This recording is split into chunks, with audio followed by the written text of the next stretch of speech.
நிலா வீட்டை விட்டு போன பிறகு ஐயனார் குடும்பத்தில் இருப்பவங்கள ஊரில் இருப்பவங்க வாய்க்கு வந்தபடி பேசி ராசி இல்லாத குடும்பம், பெண்கள் தங்காத ஒரு அதிர்ஷ்டம் இல்லாத குடும்பம் அப்படின்னு பேச ஆரம்பிக்காங்க. இதை கேட்டு எதுவும் சொல்ல முடியாமல் சேரணும் அமைதியாக போயிடுறாரு.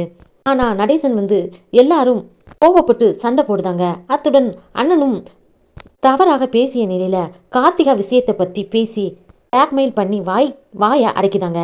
ஆனால் ஊர்க்காரங்க சொன்னபடி நிலா அந்த வீட்டில் தங்காமல் போனதுனால தான் அவங்க சொன்னது உண்மையாகிடுச்சு. இதையெல்லாம் பார்த்த கடுப்பான பல்லவன் நிலா இல்லாதனால ரொம்பவும் ஃபீல் பண்ணி அழ ஆரம்பிச்சிருந்தாங்க.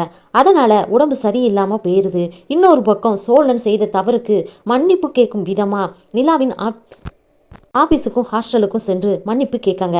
ஆனால் நிலா சோழன் மீது அதிக அளவு கோபமாக இருப்பதனால சோழனை மன்னிக்க தயாராக இல்லாமல் திட்டி விட்டு அனுப்பி விடுதாங்க.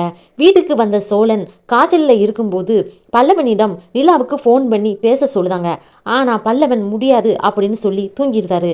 பிறகு பல்லவன் பிரிவை தாங்க முடியாம யாருக்கும் தெரியாம நிலாவுக்கு ஃபோன் பண்ணி வீட்டுக்கு வர சொல்லி கெஞ்சுதாங்க.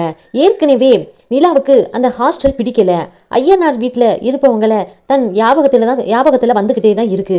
அதனால தான் நிலா பல்லவனுக்காக வீட்டுக்கு விடுவாங்க.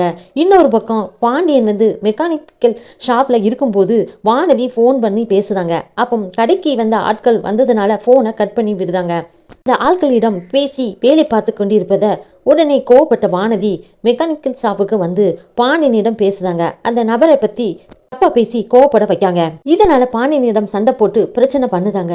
இது என்னடா வம்பா போச்சு அப்படின்னு சொல்லுவதற்கு ஏற்ப சும்மா இருந்த பாண்டியனுக்கு தேவையில்லாம வானதி வந்த பிறகு ஒவ்வொரு நாளும் டார்ச்சர் கொடுக்கும் விதமா தேகப்பட்டு சண்டை போட்டுக்கிட்டே இருக்காங்க. இதனால பாண்டியனும் நீ வேண்டாம், உன் காதலும் வேண்டாம் அப்படின்னு சொல்லி கடை பக்கம் விடாத அப்படின்னு திட்டி அனுப்பி வச்சிருந்தாங்க.